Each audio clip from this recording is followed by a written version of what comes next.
안녕하세요. 한국 허벌라이프 뉴트리션 트레이너 장하나입니다. 외국 사람들이 한국 하면은 한국의 특산물 중에서 가장 좋아하는 게 뭘까요? 대표적인 특산품 중에 하나가 바로 인삼과 홍삼이 아닐까라는 생각이 드는데요. 오늘은 홍삼과 그의 유효 성분인 사포닌에 대해서 알아보도록 하겠습니다. 홍삼은 한국뿐 아니라 세계적으로 사랑받는 건강식품으로 우리는 홍삼의 사포닌을 통해서 다양한 기능성에 도움을 받을 수가 있습니다. 홍삼의 유효 성분이 사포닌이다. 우리는 사포닌 때문에 홍삼을 좋아하는 것이다. 이렇게 기억을 하시면 좋을 것 같아요. 홍삼은 아주 다양한 기능적인 역할을 수행해 주기 때문에 식약처로부터 이 다양한 기능성 인증을 갖고 있는데요. 대표적으로는 면역력을 증진시켜 줍니다. 그리고 피로 회복에도 도움을 줄 수가 있고요. 또 혈소판 응집을 억제시켜 주고 또 기억력을 개선시켜 준다는 등 홍삼의 사포닌 덕분에 우리가 홍삼을 섭취하면 받는 그 이로운 기능성이 굉장히 다양하게 존재합니다. 자, 그런데 그 중에서도 혈소판 응집을 억제해준다라는 기능에 대해서 좀 안내를 해드릴게요. 혈소판이라고 하는 것은 피에 존재하는 한 요소라고 보시면 되겠는데요. 이 혈소판은 이 응집을 할 수가 있습니다. 예를 들어서 우리가 피가 나면은 상처가 났을 때 피가 날 때에 혈액이 응고되게 되죠. 그것은 이제 혈소판이 응집이 되면서 피가 응고가 되는 것인데 피부에 상처가 났을 때 말고도 혈관 안에서도 혈소판이 응집이 될 수가 있습니다. 예를 들어서 술을 너무 많이 먹는다든지 또 흡연을 한다든지 또 스트레스를 많이 받는다든지 또 바르지 못한 식생활 습관을 한다든지 이렇게 해서 우리가 좀 좋지 않은 생활 습관을 가졌을 때에 피 속에서 이 피들이 뭉쳐질 수가 있어요. 그런데 이렇게 뭉쳐진 이런 피떡, 쉽게 얘기해서 혈전이라고 할 수가 있죠. 이런 것들이 생기게 되면 당연히 혈액순환에 방해가 되겠죠. 그런데 이때 우리가 사포닌을 섭취해주게 되면 이 사포닌이 과도한 혈소판의 응집을 억제해서 쉽게 얘기해 피떡이 생기는 것을 막아준다라는 것입니다. 그런데 이 홍삼이 한국 사람은 잘 흡수하기가 어렵다 이런 얘기 들어보셨을 거예요. 그래서 우리가 흡수를 잘 할 수 있는 홍삼을 선택해야 되겠는데요. 이 사포닌 같은 경우에는 원래 흡수가 어려운 것으로 알려져 있어서 팽화 공법을 통해서 이 팽화라고 하는 것은 뻥튀기라고 생각을 하시면 쉬울 것 같은데요. 고온과 고압으로 홍삼을 처리해서 사포닌의 흡수가 잘 되게 아주 부드럽게 만들어 놓은 것이 바로 팽화 공법이라고 보시면 되겠고, 이 팽화 공법을 이용한 이 홍삼을 섭취하시게 되면 훨씬 더 사포닌을 잘 받아들이실 수 있을 겁니다. 자, 그리고 홍삼과 함께 더불어서 많이 사용되는 원료 중에 하나가 또 산삼배양근인데요. 이 산삼이라고 하는 것은 산에 있는 그런 아주 깨끗하고 맑은 환경에서 자연적으로 자라난 인삼을 산삼이라고 하죠. 근데 이 산삼배양근은 그 산삼의 뿌리를 배양을 시킨 것인데요. 이 유전적인 성질을 그대로 복사한 것이라서 산삼과 성분이나 DNA 구조가 98% 이상 동일합니다. 그리고 특히나 그 유효한 성분들이 이 산삼의 몸통보다는 뿌리에 더 많다고 알려져 있어서 이 특별히 뿌리를 배양한 것을 산삼배양근이라고 합니다. 자, 그러면 홍삼을 섭취할 때에 홍삼의 사포닌이 섭취하기 좋은 구조로 가공이 되어 있느냐, 그리고 또 이런 산삼배양근과 같은 좋은 성분을 함께 가지고 있느냐를 잘 골라서 선택을 하시면 좋겠습니다. 자, 홍삼 같은 경우에는 혈행 개선, 면역력 증진, 기억력 개선, 피로 개선 등 다양한 효능이 있는데요. 그러면 어떻게 하면 이 홍삼을 잘 전달할 수 있을지 실전 연습을 통해서 한번 연습을 해보도록 하겠습니다.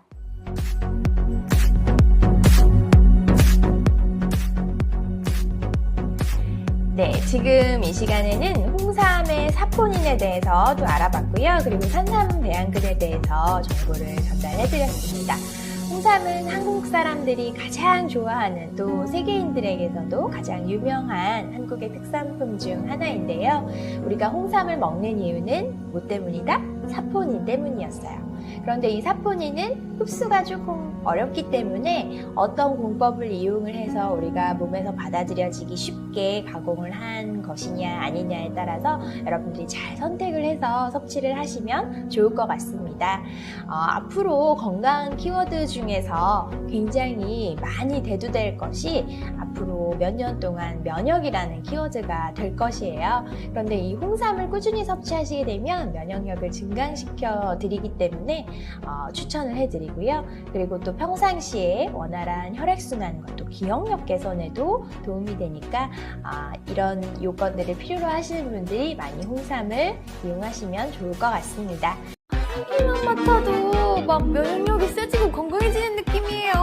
홍삼을 저는 정말 좋아해서 피로 개선, 항산화, 기억력 개선, 혈소판 응집 억제를 통한 혈액 흐름 개선, 그리고 무엇보다도 면역력에 도움을 줄 수 있어요. 하트님께 면역력이랑 진짜 센 나를 만들어주는 거.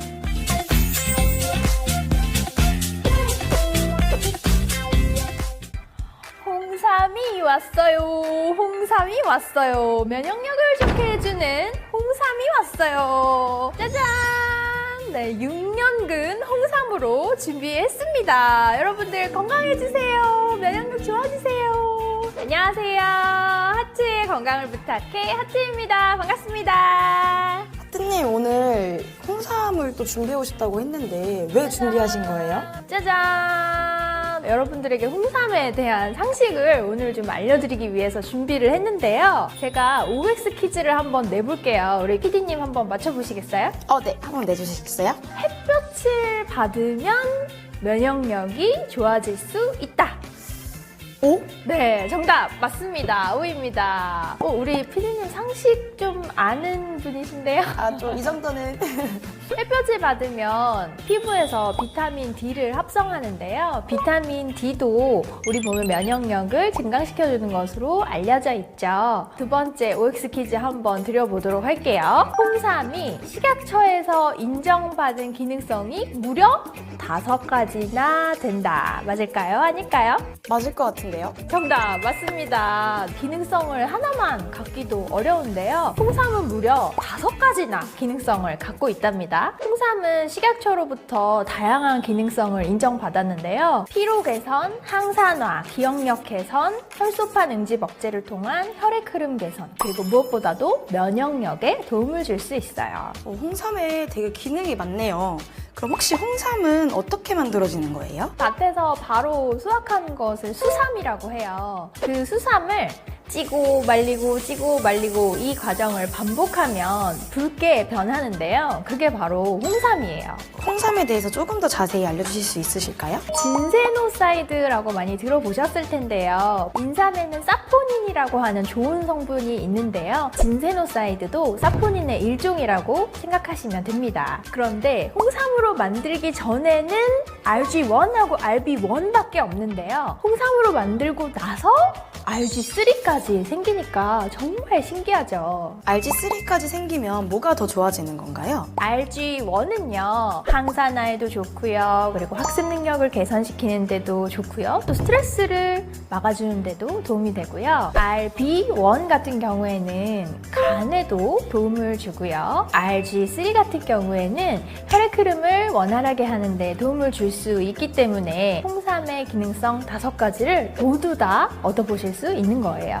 저희가 건강기능식품을 고를 때 원산지도 다르고 성분도 다 다르잖아요. 저희가 좀 더 잘 고를 수 있는 꿀팁이 있을까요? 우리가 홍삼을 먹는 이유인 그 진세노사이드 함량을 체크해보시면 좋겠습니다. 세계적으로 사포닌 함량도 굉장히 높고 사포닌의 종류도 다양하게 함유하고 있는 고려 홍삼을 제일 1등 홍삼으로 알아주거든요. 혹시 그럼 고려인삼이 유독 유명한 추천한 이유가 있을까요? 무려 고려시대 때부터 이 인삼을 먹어왔기 때문이에요. 고려시대 때에도 이 먼 거리로 이동을 시키려면 쉽게 상하는 것을 방지하기 위해서 이 찢고 말리는 과정을 통해서 증숙된 삼을 이용했다고 하거든요. 그게 바로 홍삼의 시초가 되는 거죠. 홍삼도 사람마다 좀 다르게 효과가 있는 것 같은데 어떤 사람이 먹으면 더 효과를 많이 볼 수 있을까요? 나는 왜 이렇게 피로가 개선이 안 되는지 모르겠어. 어깨 위에 뭐가 얹어 있는 것 같아. 이렇게 느끼시는 분들, 네, 홍삼 특별히 추천을 해드리고요. 면역력을 챙겨야 돼 라고 신경 쓰시는 분들에게도 추천을 해드리고요. 혈액순환이 잘 안 된다 하는 분들에게도 홍삼을 추천해드립니다. 홍삼을 저는 정말 좋아해서 꾸준히 챙겨 먹고 있고요. 누구보다 이 체력과 면역력이 강하다라는 거에 자신합니다. 그럼 이제 Q&A도 한번 들어볼까요? 네, 좋아요. 저희 이렇게 Q&A 준비해봤는데 하트님이 하나 골라서 답변 좀 부탁드릴게요. 혈당 건강 관리가 필요한 사람도 홍삼을 섭취해도 되나요? 라고 질문을 해주셨는데요. 되게 단 제품들이 있어요. 그러니까 홍삼이 좀 쓴맛을 갖고 있다 보니까 당분을 많이 넣어서 달게 만들어 놓은 제품이 있거든요. 그러니까 홍삼 자체는 좋지만 제품을 고르실 때 당분이 너무 많이 들어가 있지는 않은지 반드시 확인을 하고 섭취하시는 게 좋겠습니다. 홍삼과 산삼을 같이 동시에 섭취해도 되나요? 너무너무 좋아요. 산삼의 좋은 성분을 갖고 있는 그 뿌리를 배양한 것을 산삼 배양근이라고 하는데 홍삼과 함께 산삼 배양근을 드시면 또 더욱더 상승된 효과를 만나실 수가 있고요. 홍삼 제품을 고르실 때에도 홍삼과 산삼 배양근이 같이 들어있나 한번 체크해 보시면 좋겠습니다. 혹시 홍삼을 정제로 된 식품을 먹는 게 좋을까요? 아니면 젤로 된 식품을 먹는 게 좋을까요? 각각의 장점이 있답니다. 타블렛, 정제 형태로 된 제품을 드실 경우에는 쓴맛을 직접 혀에 닿지 않아도 되니까 먹기가 더 좋다고 말씀하시는 분들이 많고요. 그리고 겔로 된 제품을 선택하시면 바로 쭉 쪄서 먹을 수 있으니까 먹기가 오히려 더 간편하다고 느끼시는 분들도 많고요. 또 아무래도 수분감이 있으니까 몸에 좀 더 빨리 흡수되는 그런 장점이 있어요. 여러분들의 기호에 맞게 선택해서 꾸준히 드시는 게 제일 효과를 잘 보는 방법이다 라고 말씀드릴 수 있겠습니다. 오늘 Q&A랑 하트님의 이야기 통해서 제가 이제 홍삼을 좀 챙겨 먹어야겠다는 생각이 들었어요. 정말 오늘 PD님이 열심히 듣고 이렇게 잘 챙겨 먹어야 되겠다고 결심을 하셨다니 제가 뿌듯합니다. 마지막으로 제가 질문을 드릴게요. 하트님께 면역력이란? 진짜 센 나를 만들어주는 것. 우리 대한민국 사람들이 가장 오랫동안 사랑해온 건강기능식품 1위 원료가 바로 홍삼이었습니다. 가깝지만 좀 잘 모르겠는 그런 부분이 있었다면 하트의 건강을 부탁해를 잘 보시고 오늘 많은 정보 받아가시면 좋을 것 같고요. 혹시나 관련 제품이 궁금하시다면 허벌라이프 코치에게 문의해 주시기 바랍니다.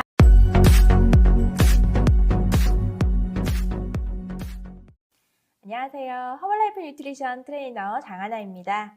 오늘은 균형 잡힌 영양에 대해서 얘기를 해보려고 하는데요.